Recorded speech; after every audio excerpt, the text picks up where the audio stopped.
So we're doing the last harvest of the season, and I wasn't going to film anything, but I just wanted to show you what I've rigged up here for today.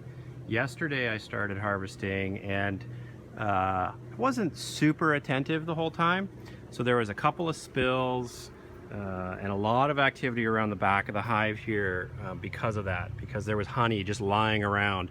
And I was doing it the way that some of my other videos have shown you, right, with the jars and the tubes and whatnot. And I was able to get 3 frames yesterday, and it was about 10 liters of honey, and that was great. But there was probably another 1 to 2 liters that got spilled, and quite a few of the bees let's just say, did not survive the process because they were all congregating around the jars.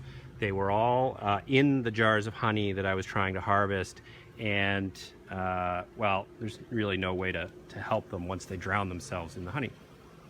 So today's a pretty warm day. It's October 6th. It's in the high 20s, and it's very warm out here, so the honey is flowing. It's a good time to do that.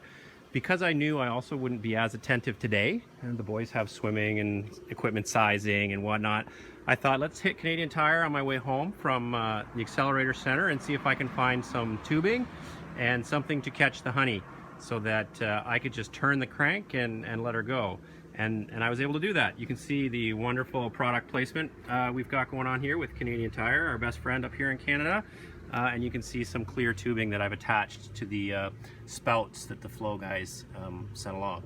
Nice colony of ants there. You can see some bees cleaning up yesterday's mess. If I get closer to the frames there, you can see how they're tidying up the mess that I did yesterday. Now the intent, once I drain these other 3 frames, is to remove that top super and let the bees have the rest of it for the winter.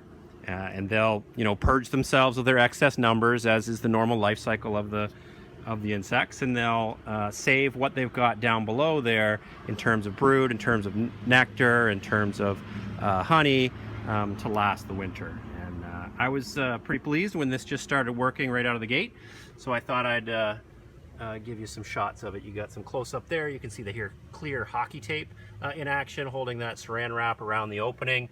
You can see that I've got 3 tubes coming from 3 frames simultaneously, and I'm opening the hive about 1/5 of the way, each of those 3 frames. I'll let it drain a little bit, and then I'll do another 1/5 and another 1/5 and another 1/5, and hopefully this bucket here will hold them all. If it doesn't, I bought 2, so I'll be able to transfer this lid onto the new bucket and then take the full bucket into the other part of the backyard where there are no bees, and hopefully do some filling of the jars. So pretty interesting. Just thought I'd give you a look at that.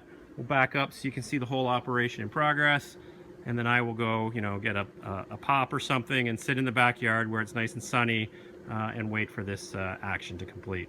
Hope you enjoyed that. When I do get to removing the super up there and looking at the bottom 2 brood boxes for winterization, I'll definitely try to film that so that you guys can see my first experience in what that's going to be. I anticipate the bees getting rather aggravated at me as I try to take 1/3 of their home away, and it could be quite interesting. I'm hoping to recruit someone in the family to take the video so it's a little more close up and moving around and interactive, rather than just sitting on that makeshift tripod that I had previously. But until that time, which might be Sunday, might be Monday, depending on the weather, I hope you have a great afternoon.